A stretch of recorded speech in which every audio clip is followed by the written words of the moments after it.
Closing the breach is our primary goal. But I hope we might also discover what was used to create it. Any artifact of such power is dangerous.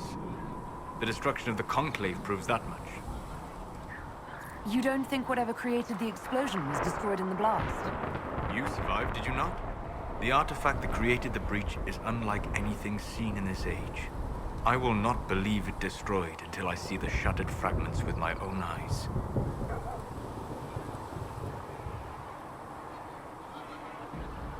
We would do well to try to recover whatever created the breach. Liliana's people have scoured the area near the blast and found nothing. Whatever the artifact was, it is no longer there. In any case, did you need me for anything? I'd be interested in hearing your opinions on Elven culture. I thought you would be more interested in sharing your opinions of Elven culture. You are Dalish, are you not?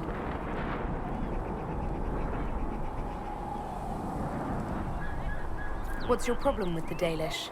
Allergic to Hala? They are children acting out stories misheard and repeated wrongly 1,000 times. Oh, but you know the truth, right?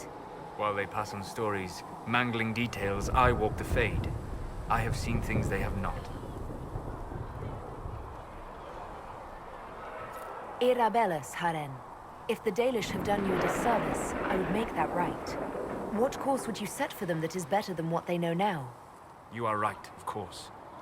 The fault is mine, for expecting what the Dalish could never truly accomplish. Irabelas, Stalin. If I can offer any understanding, you have but to ask.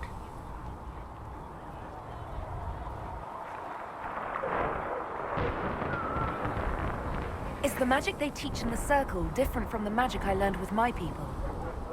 No and yes. Magic is magic, just as water is water, but it can be used in different ways. Dalish magic is more practical, not needing chantry approval, although they still frown on blood magic. Superstition. Much of it is more subtle. A legacy from when elves were immortal. The legends of elven immortality. Did they use magic to increase their lifespan? No. It was simply part of being elven. The subtle beauty of their magic was the effect, not the cause of their nature. Some spells took years to cast. Echoes would linger for centuries, harmonizing with new magic in an unending symphony. It must have been beautiful. You said that the censure against blood magic was a superstition. I did. It's fortunate Cassandra is not within earshot. Most modern cultures forbid blood magic. Publicly, even Devinter disapproves of it. But as I said, magic is magic. It matters only in how it is used.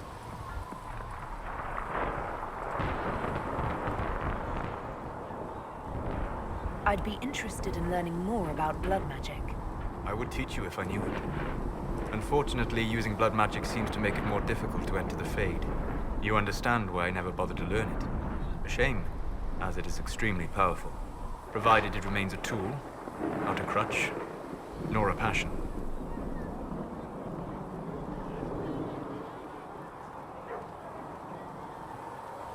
I'd like to know more about the elves from before our time. The Dalish strive to remember Hallam Sharal. But Hallam Sharal was merely a fumbling attempt to recreate a forgotten land. Arlathan. Elvanan was the empire, and Arlathan its greatest city. Place of magic and beauty, lost to time. You've studied ancient elves. What else do you know of Arlathan? We hear stories of them living in trees, and imagine wooden ramps or Dalish airvents.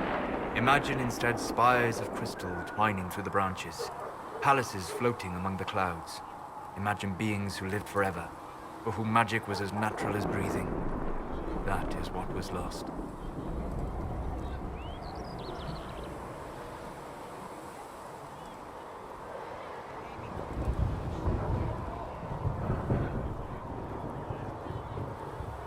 Are all Dalish elves like my clan? No.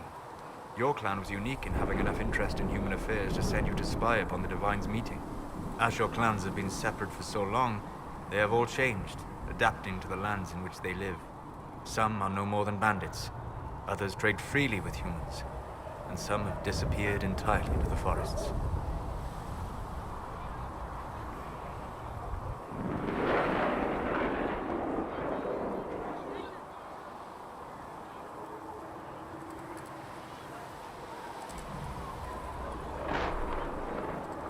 you tell me about elves living in human cities? The culture in alienages or among the slaves of Tevinter is like any of the impoverished and powerless. They cling to memories of a better past and practice a few rituals to distinguish themselves from humans. We'll talk later. Goodbye.